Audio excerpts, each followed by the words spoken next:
Welcome, everybody. This is our third live webinar since the lockdown, shutdown, stay at home, whatever you want to call it. We're all going through it. I need a haircut even more than I did 2 weeks ago. We're all going through the same thing, and it's kind of an amazing thing to have such a shared experience with so many of us. And so let's push forward with another practical webinar. Let's learn while we are indoors. Let's make use of the time. Okay? So my name is Danny Rubin, founder of our company, which is called Rubin.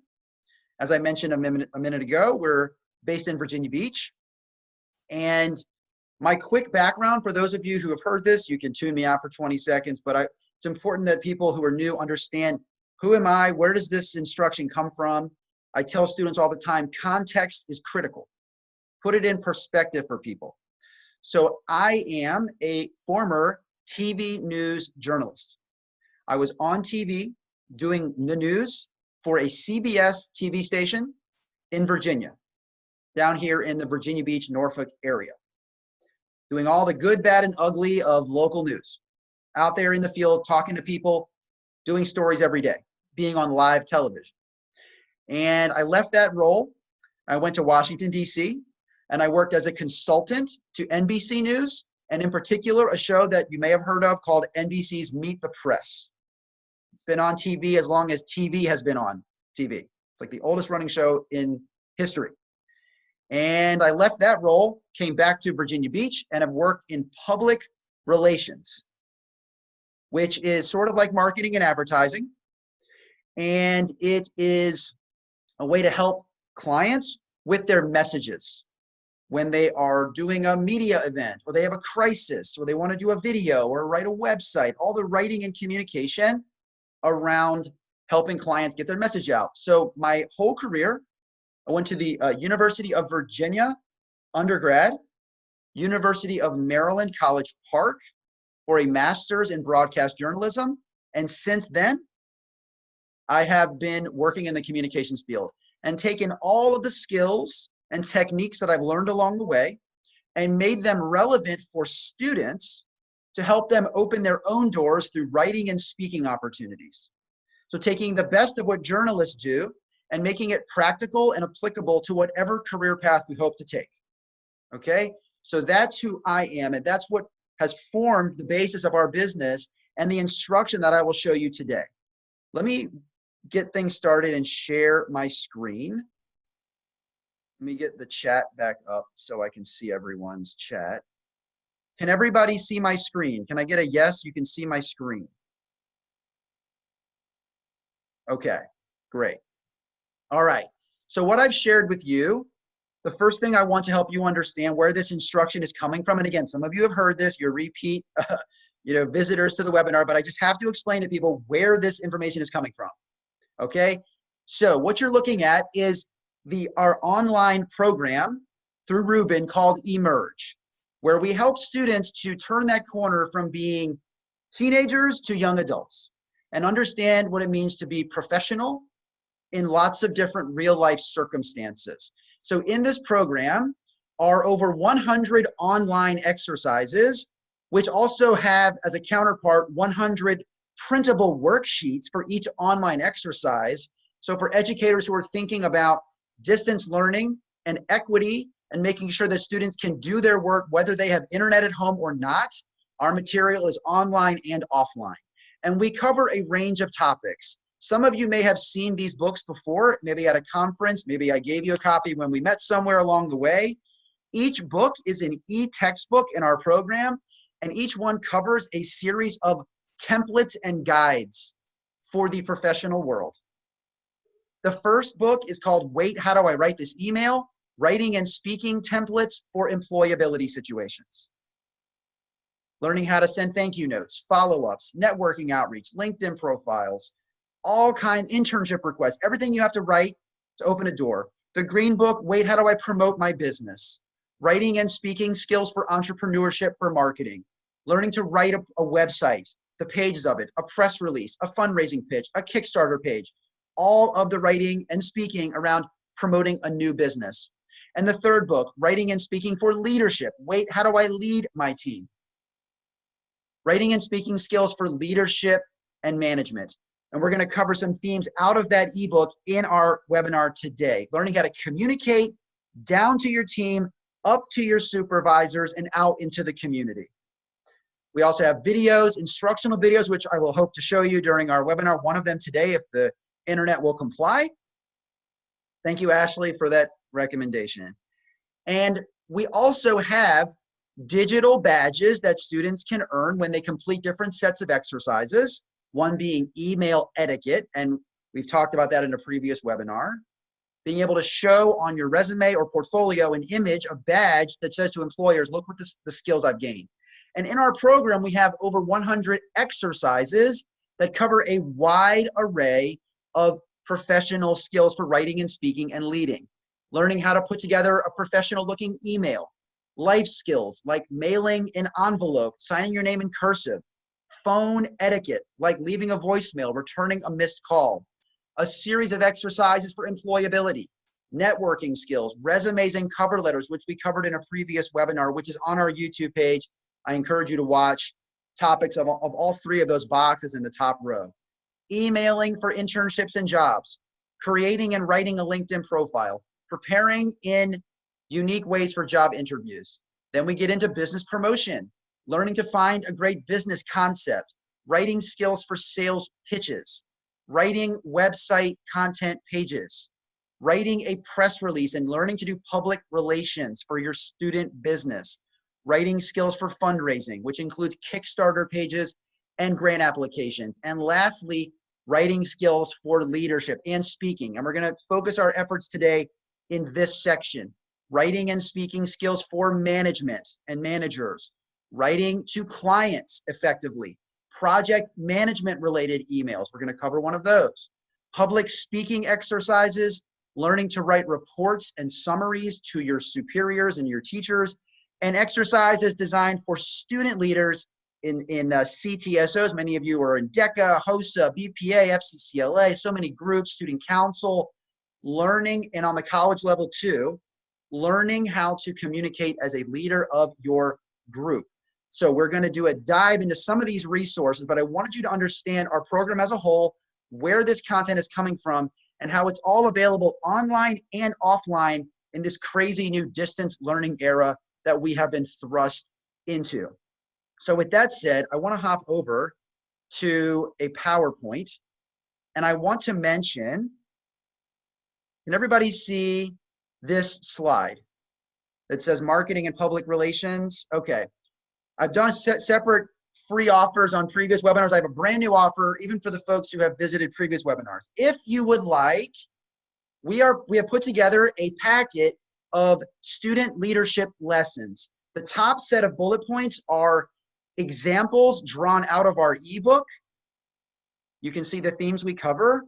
And the bottom set is a video and 4 different activities students can do either virtually or one day when we're back, in a classroom together. Take a second and absorb that, and I'll tell you how to request it in just a second. Sorry if it's a little bit hard to read. I had to blow it up on the screen. But you're learning leadership speed dating, how to set an agenda for a meeting, how to request speakers or presenters, how to thank a judge, a sponsor, or a guest speaker, a series of writing exercises like communicating with a state or national officer, best practice writing skills for e-newsletters and yearbooks, lots of stuff. So if anybody out there on the teacher side, on the curriculum side, is interested in this resource, here's what you have to do. And I've said this before, and the folks who have been before can request it just the same. Please type interested in the chat and your email address.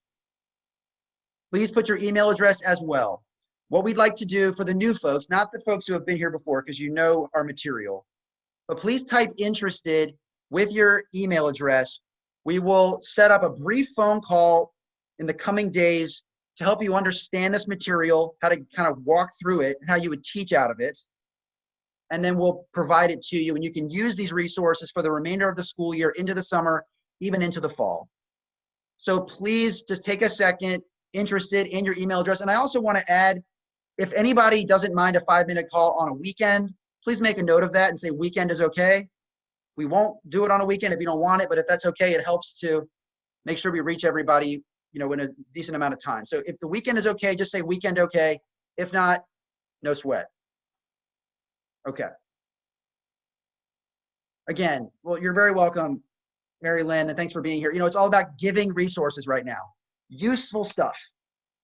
This is a critical time in education. We all need to rally together and get us through this time.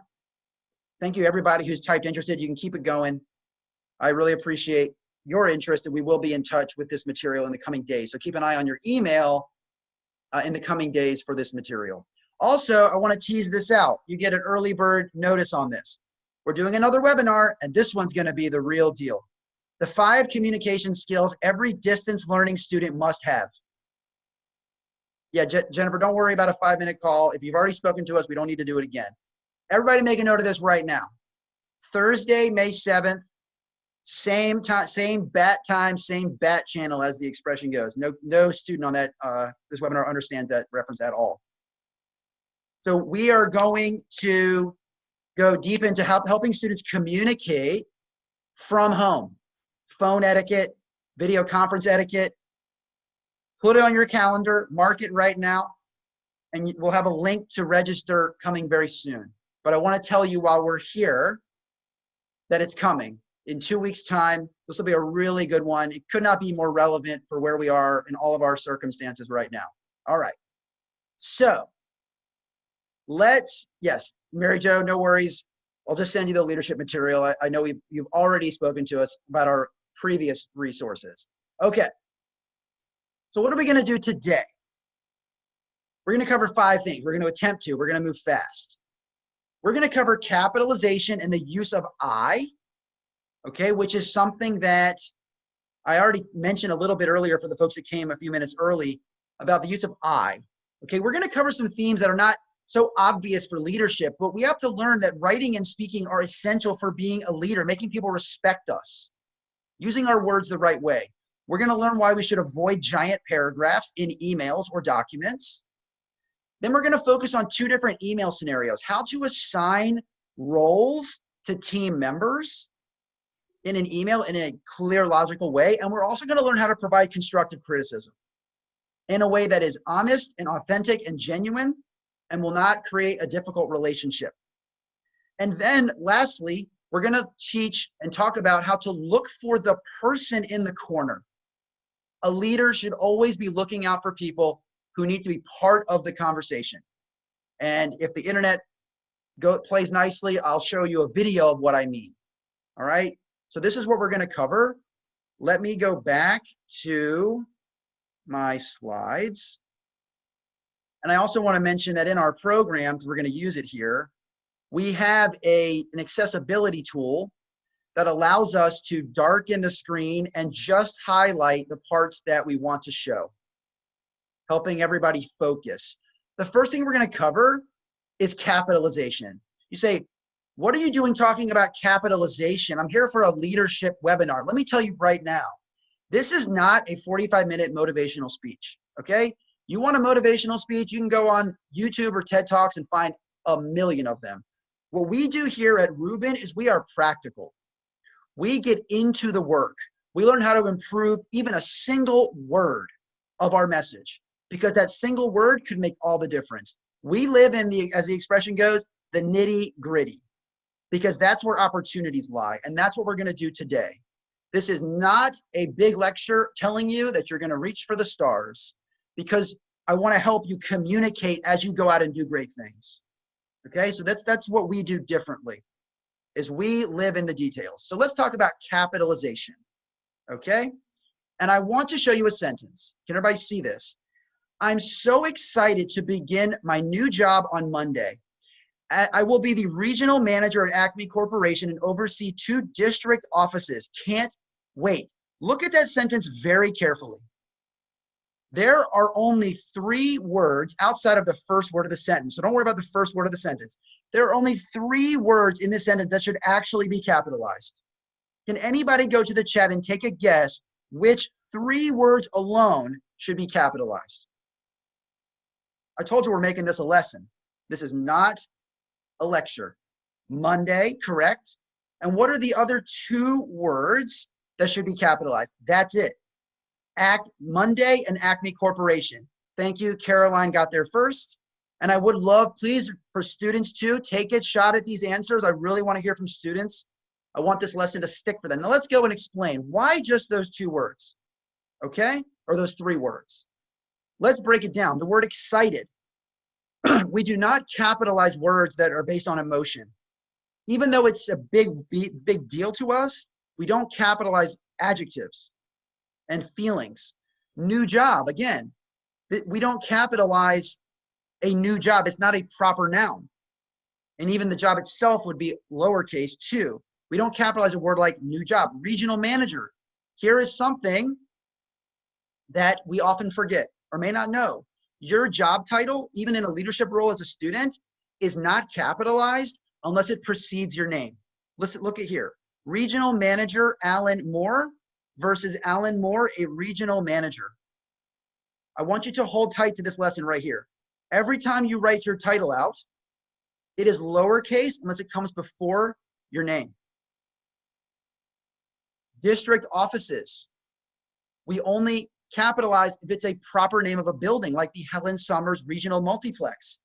But district offices or school building are not capitalized because they're not proper.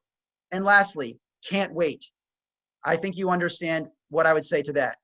It's a big deal. We're excited, but we do not capitalize words that make us feel excited. We only capitalize proper nouns. And I want you to, and you can refer back to this webinar later. We'll have it on our YouTube page. Look back at this lesson. Think about what I'm telling you, because I know there, and I saw somebody, Shirley, comments and said, students don't capitalize at all. That's true. But when there are words that feel important to us, we have a tendency to capitalize them because we think they should be capitalized. And I'm here to tell you that 90% of the time, the word you think should be capitalized should not. And why am I telling you this in the context of leadership? If you are in a leadership role, people look up to you. And somebody you write might know these rules. And if you are capitalizing every other word, it can undercut your value and your skill set, and it'll hurt how people view you. Leadership is all about reputation and how others think about us. And these little fixes can help people think more highly of us. So these are skills for any age. Let's go to the next topic. Is it with I or is it with me? And I'll show you what I mean. Here's a classic example. The boss, John, stands up to speak to his team and says, I want to update everyone on the conversation between Tina and I. Can I have any student go to the chat and tell me if that is correct or incorrect? And if it's incorrect, what should be the correct way to say it or write it? Between Tina and I or Tina and me? The object should be me. The prepositional phrase, between Tina and me. We want to seem like we're saying it correctly, so we say between so-and-so and I. But it's actually incorrect. So while we're trying our best to say things or write things grammatically correct, we actually make a mistake. And again, for someone out there who does know the proper usage, you would say, again, with me, even if it was without Tina, with me, because it's a preposition. Okay, so we want to make sure that while we are doing our best to be proper and correct, that we actually are proper and correct.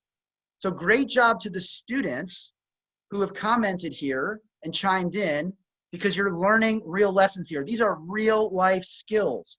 When you stand up in front of that group, even in a Zoom chat, or you send that message and you think about a prepositional phrase, let's show you a few others. For Tina and me, from Tina and me, with Tina and me, by. Look up a list of prepositional phrases, and you'll know that when you have one, it's not with so-and-so and I. I just saw somebody in the educational community offer a webinar for their own business, and they said with so-and-so and I.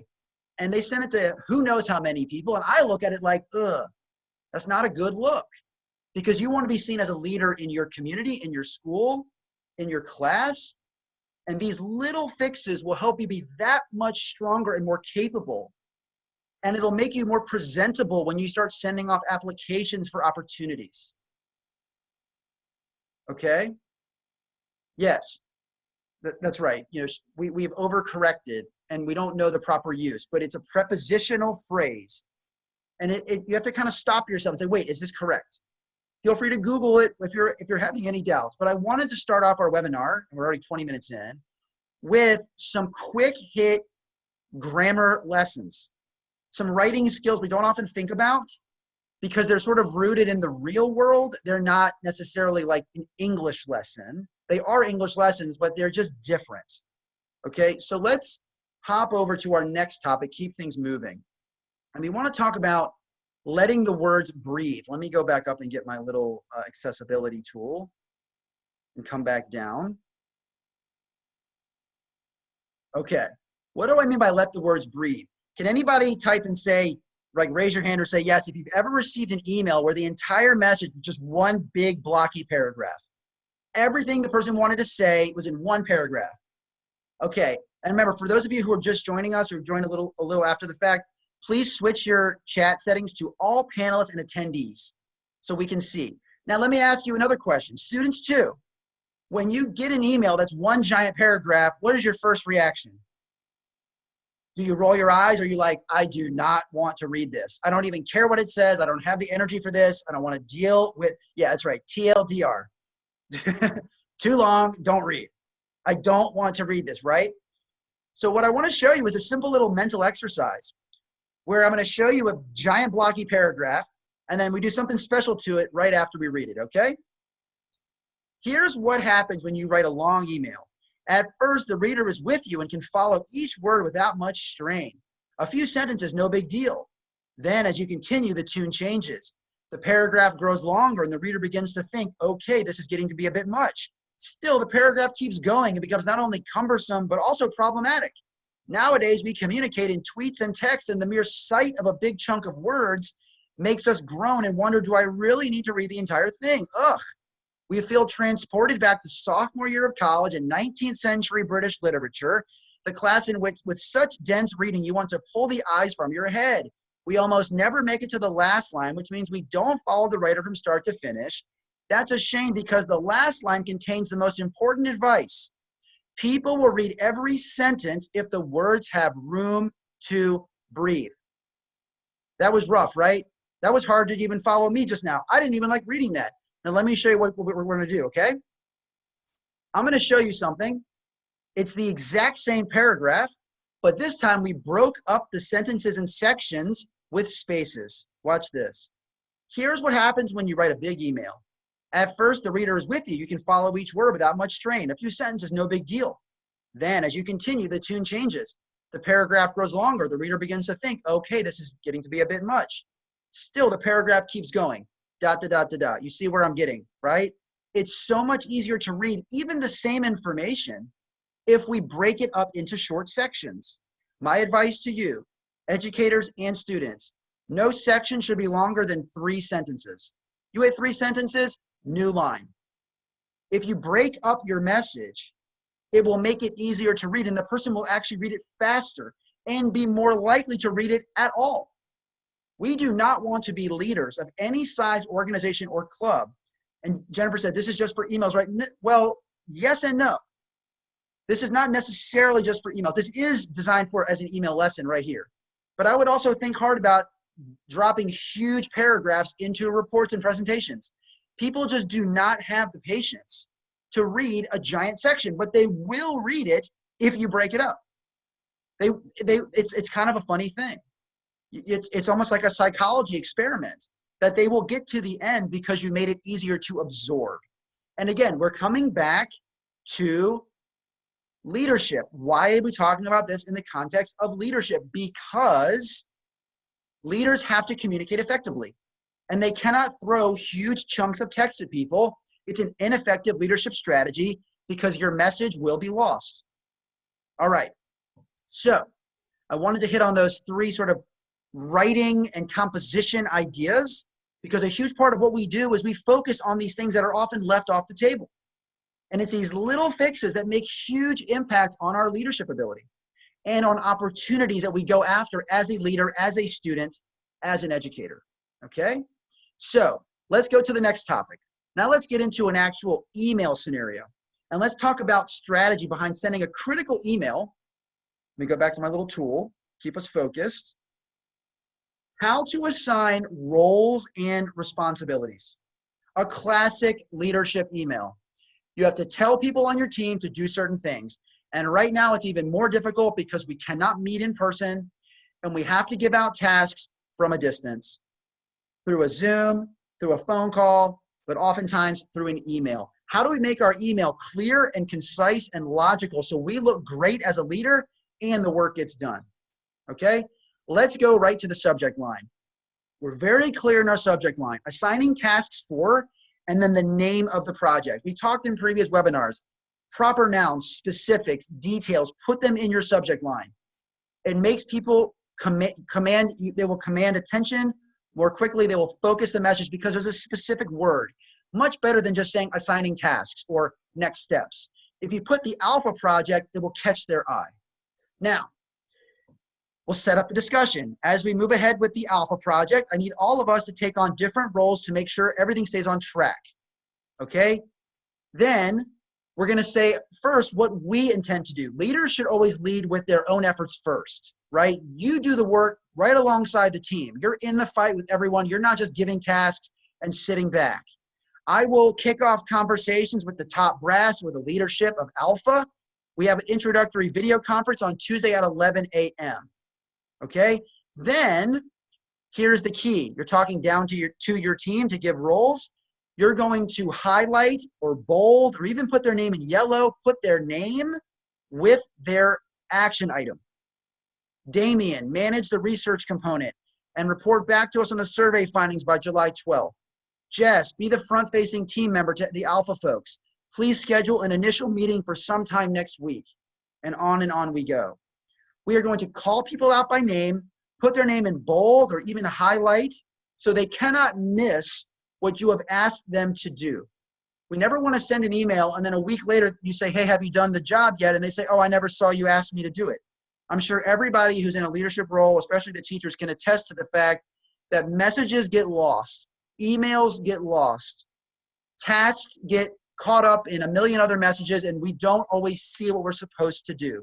And the best we can do in an email is to call people out by name and make their name as prominent as possible connected to the task. So let's get back, let's kind of recap. Clear subject line, clear opening line. You're going to state first what you're going to do, and then you're going to call people out by name of what they're going to do. That is effective leadership through communication. And that was the promise of this webinar, communication skills for student leaders. This is an example of being a great communicator as a leader at a young age, okay? Now let's hop to the next one. Let's go to our next topic, which is how to critique an employee's work or somebody on your leadership team. Such a challenging conversation. We never want to, upset somebody or insult somebody. We want, thanks Ryan for that comment. These are simple, right? You're looking at it, it's like, this stuff is so simple. Again, the simple stuff is the most powerful. We don't need to make things complex. We have to be clear. That's effective leadership. So how do we critique somebody's work while making them better and building them up and also making them respect us as a leader even more? Okay, we want to come out of this situation a stronger leader, not someone who's just coming around pointing out people's flaws.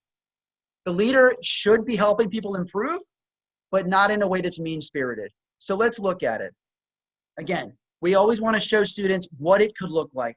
They would fill in the blanks, but we're giving a shell and a structure. That's how we learn, by seeing examples. So feedback on the topic at hand. The draft of your ACME presentation. Exactly, Tim. Writing with empathy, and that's what we're about to see. So it's really like a social emotional component of a real life business email. So we cover a lot of territory in these types of themes. So let's get into the email. Thanks for sending along the initial draft of the ACME presentation. First, and to Tim's point about writing with empathy, let's start off with what we appreciate about their work first. Nice job describing the app development we did for Tech Corporation. I like how you stressed Simon's role as the go-between with the client when we were in the time crunch. So we're going to mention something specific about the work they've already done. Not just say, nice job so far, name something. Be more clear. Now that you have told them what you like, you now have the standing to tell them how they can improve, okay? I also have a few critiques about the presentation, so we are even stronger the next time we pitch to potential clients. And then, just like our last example where we made it into like almost like a bulleted form or like kind of a clean list, we're going to provide bullets of how they can improve. The opening 3 slides look flat, not enough color or images. See what you can do to spice things up. At 37 slides, the deck is too long for a 20-minute pitch. Can we bring the slide count under 25? Try to combine slides or determine what we can do without one. I think 12 to 14 slides, there's 12 to 14 that are additional and that are overkill, right? I see a few misspellings. Use a spell check and clean up the copy, right? Oh, I like what Marilyn said. Glows first, grows second. That's right. That is the formula. So I know that the teachers out there already understand a lot of these ideas, but it's so helpful to see an example of like, how do you apply writing with empathy? What does that look like in a real-time environment, in a real-time situation as a leader? Because leaders have to send these messages. Leaders have to have these conversations. And even if you're face-to-face with somebody, you're going to do the same thing. You're going to talk about what they did well and how they can improve. That is the formula. That's the process. The person, nobody likes being told that they messed up. We all want to do things perfectly, especially in the eyes of a boss or a leader. But we know that making mistakes is how we improve. So we have every right to tell them to improve, but we have to do it in a way that doesn't land but so hard. How do you keep this from seeming like a backhanded compliment? Well, I think that the way that we've structured it, I don't think, at least to me, and it's my opinion, others can chime in, I don't think it feels like a backhanded compliment. You are going out of your way because in clear terms, you're saying, I really like what you did with X or Y or Z, and that's true and honest and it's real. I also want you to fix A, B, and C. And you can say both at the same time. It doesn't feel like it's being phony. You know, hopefully whatever the person did that you're assessing, they did something good. You know, hopefully there's some positive in there somewhere that they showed, you know, capability, they showed potential. That's what we want to do. We want to build people up. All right, so we've covered a few different writing examples. Yes, and Angela, I like how you give them space to fix things. Yes, go back and work on it, show me again, right? That's how we learn. And students are at a perfect time in their lives to just learn. It's gonna be messy and a little uncomfortable the first time, and we're gonna get better. We're gonna get better and better and better. And that's what leaders should be inspiring people to do that. Not just telling them to keep working hard, but giving them clear strategies in messages. And that's what our content's all about. Okay.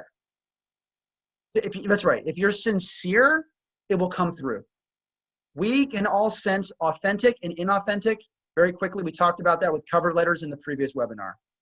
We all know real and fake, and we know when someone's being real with us. And hopefully it'll help that person respect us more. All right, let's go to our final topic. Look, we've already gone 35 minutes into this webinar. Time flies, right? I hope this will play correctly. I'm going to play a video, how leaders should look out for others. In the last webinar, the video kind of got stuck halfway through. Let's give it a shot. And I want you to, hopefully you can hear the sound, and just tell me if you can hear the sound once it starts. I want us to watch this video and then reflect on it a little bit as our final thing we're going to learn together. Hi, my name is Danny Rubin, the founder of Rubin Education. As a leader, you must always have your eyes and ears on a swivel, looking out for people who may not be part of the conversation or part of the group. Always making sure everyone is included and accounted for. Let's watch a scenario where that situation plays out. Traffic was terrible this morning, wasn't it? Oh my gosh, it was like bumper to bumper. Like, oh, so frustrating today. Rush hour is the worst. Every morning I get hit by a train. It was absolutely. Move on. awesome. So, Yeah, this is fantastic. Yeah. So lucky I made it in on time. You guys made it Nobody knows I didn't. I know exactly. right on time. It's ridiculous. So lucky. I missed that meeting. Did you see the person standing in the background on his phone, looking down awkwardly, hoping somebody would talk to him while everybody in the group in front held a conversation and didn't notice him? We want to make sure that we're always looking out for people who need to be included. Let's watch the scenario again, and this time someone from that group will reach out and make that introduction. Traffic was terrible this morning, wasn't it? 264 is the worst, absolutely. God, it's like bumper to bumper. I was like, I have only 5 minutes and it took me 15 minutes to get here. So lucky I made it to work on time. Hey, listen, do you guys hang on 1 second? Yeah, Mind? Thanks. sure. Excuse me. Hi, my name's Jesse. How are you? Hi, Jesse. I'm Kevin. Kevin, it's great to meet you. Listen, I've got a group of friends over here. If you wanted to come join us, I just noticed you're over here standing by yourself. Oh, yeah, that'd be great. Awesome. Come on. Yeah. Oh, man, I just rushed right into the restroom and came right out like I was already there. Hey, guys, this is Kevin. Kevin, this is Esmo. Kevin, Nice to meet you. Good to meet you. Hi, nice to meet you. Nice to meet you as well. So, Kevin, tell us what you do, man. I'm a realtor in the area. I help people. Now that's All right, I'm going to pause it there. You don't need to hear me talk in a video and then talk again. So, can I have some students tell me that young man, Jesse, who walked over, what are some of the qualities he demonstrated? What did that show to you? As a leader in your own right, what did you take away from that example? What did he do well? Compassion, acceptance, inclusiveness, huge themes today. Initiative, right? Being willing to excuse yourself for the sake of others. Lots of great adjectives here. He's showing so many great qualities that we want to instill in all of our student leaders. I wanted to end on this topic because it's so important. You know, leadership, as I've shown you throughout this webinar, leadership is not just the big speech, the big election, right? Leadership is all of the little moments in the day where people may not have even been paying attention, right? Jesse could have never walked over to that other guy and said hello. And nobody would have noticed. Nobody would have stopped and said, hey, why didn't you do that, right? But leadership is all the times people aren't paying attention. When you don't have to be the leader, but you do so anyway. That's true leadership. When you know it's just the right thing to do, regardless of what anybody might have asked you to do or not asked you to do, it may not be part of your job description, but you just know it's the right thing.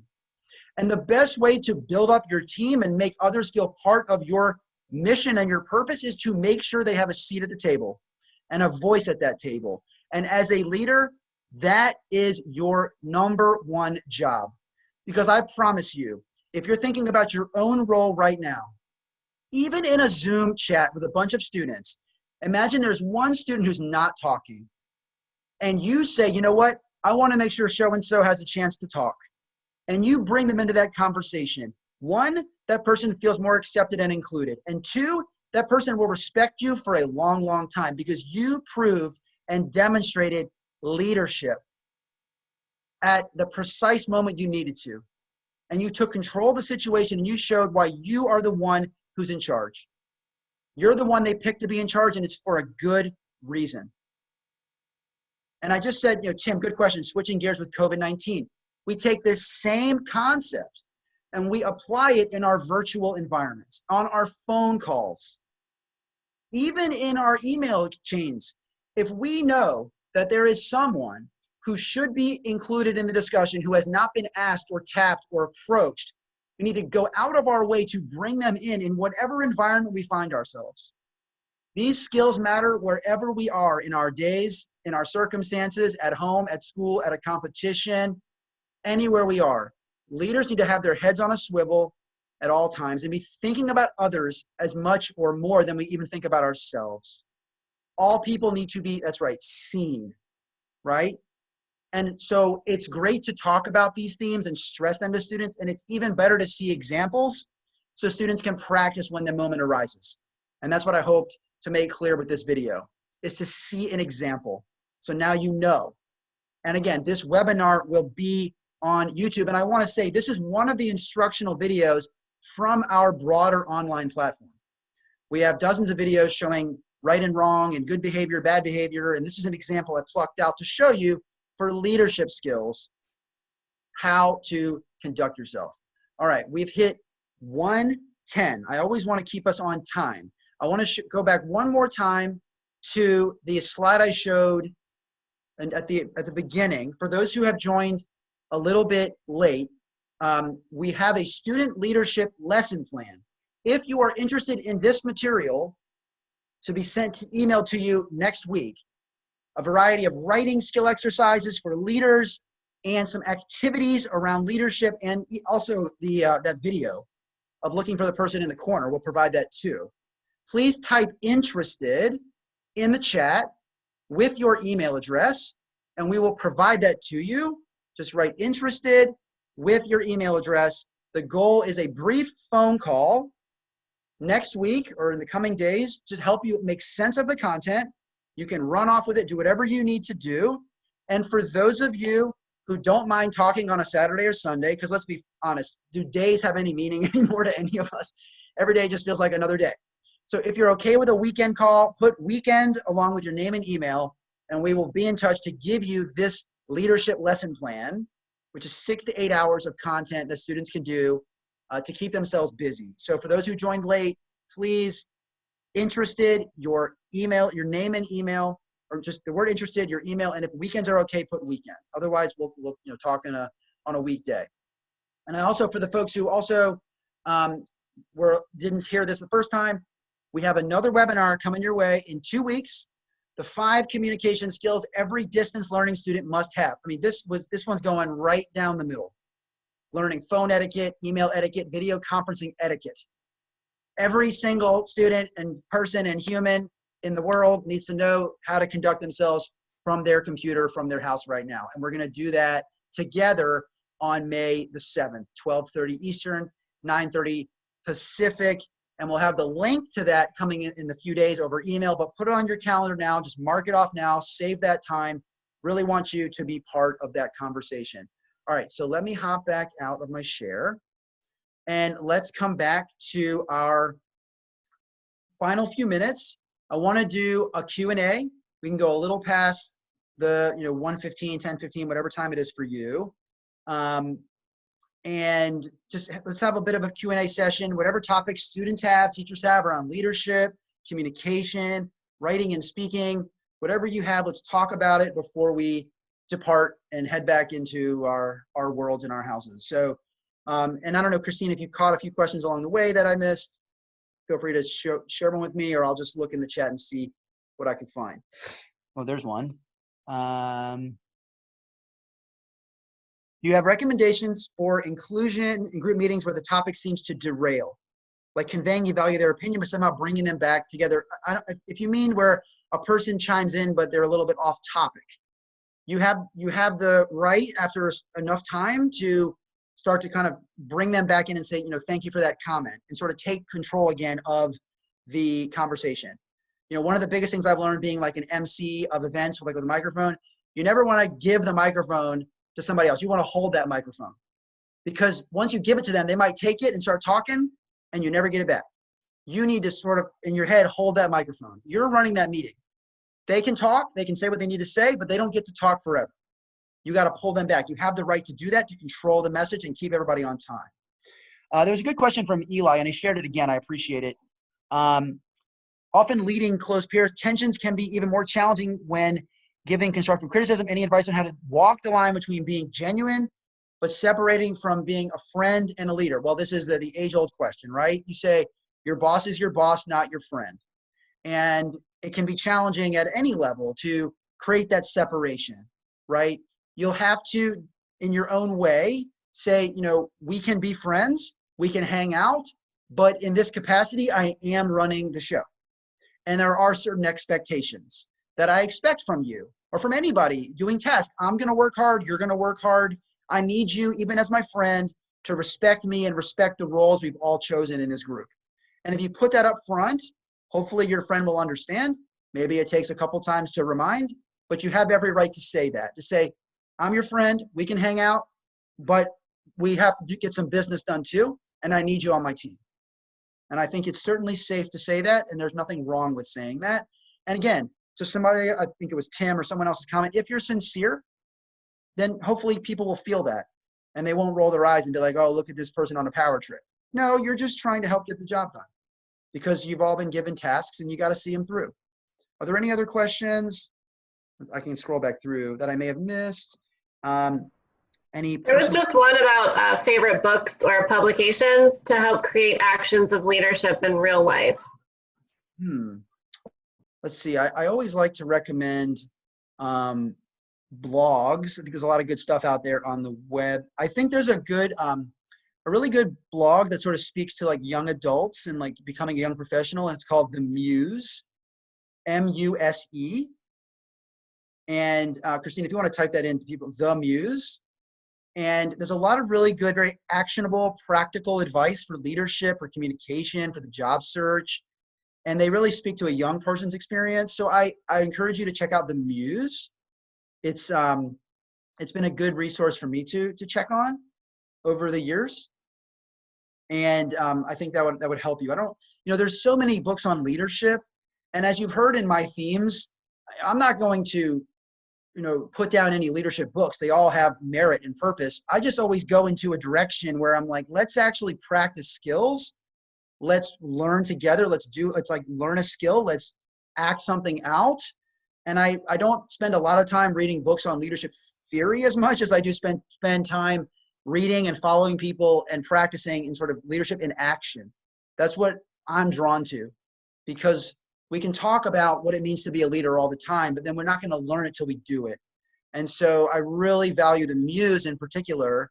And I also want to say, on our own company blog, Christine, if you could type in rubineducation.com, I think it's /blog. On our blog, we have hundreds of blog posts over the years. Many of them are about leadership. So there's a lot of stuff in there, additional templates and guides that we've put out. So even for the teachers, go to our blog, see what's there. Use it for reference, use it for conversation, because there's a lot of material that we've put there over the months and years that I want you to use. Let's see, I may have missed one other question, and we can do one other question or two, and then we can wrap. I know we all got things to get back to. A lot of time I'm viewed as the leader of group projects and such. The problem is that even when people know what they need to accomplish, they don't accomplish it. No matter how much I or another teacher tells them to, they fail to complete the work, and it ends up becoming a hindrance to both mine and others' work. Okay, it's a great question. I'm in a similar spot right now with actually a community organization that I'm a part of, because everybody's at home. It's hard to get their attention. They're not responding to messages, and they're having trouble following through on tasks. At a baseline, Will and others, a great way to get people to do tasks before you even assign them, start at a high level. We want to make sure that we are engaging people with the tasks that they particularly enjoy, right? So if you can get somebody to do something that they already like to do, like they're a chair of a certain project or initiative or a theme because they already like that kind of thing, they are going to do everything they can to do it because it gets them excited and they're ready to run with it, versus the task that they may not want to do. Now, I know that's not always possible. In life, we have to do things we don't always want to do. That's just the reality of the situation. The best you can do is to reiterate to them how important it is, how everyone is relying on each other to get through in these tough times, to offer your assistance to pull it across the finish line, but to keep imparting to them that they did take on this responsibility. I'm happy to give any guidance I can to help you make it happen, but we have to complete the work. But to be successful from the jump, like the best way at the very beginning is to give people roles and responsibilities that align with their passions, because then they're going to be excited to do it. In fact, one young woman in our community group, she loves to bake. So she approached me on her own and said, can I do more Zoom sessions where we're doing baking? So because I said yes to that, I was like, yeah, let's do it. She's planned like 3 of them out over the course of May. If I had given her a task she wasn't crazy about, she'd probably be dragging her feet. But because she identified the things she likes, now she's all over it. So think as much as you can about what am I giving people, and does it align with who they are? As much as possible, it will help to be more effective on the project management side. Okay, anybody else? I know we're 5 minutes past. Let me answer this last question about resolving team conflict, okay? And we talk about this in our ebook in a separate spot. What we don't want to do, Michael and others, is we do not want to solve conflict over email, and we do not want to do it in front of everybody, okay? What we need to do is identify who's involved here, who are the players, who's mad at whom, who's upset. And we need to have a separate meeting where you and those people are put into a private room, in this day and age, a Zoom room, and you're going to talk it out away from everybody else. We don't need to air dirty laundry, as they say, or issues in front of the whole group. We just need to resolve it in a small space, get people back on track, and then come back to the larger circle, hopefully in a better spot.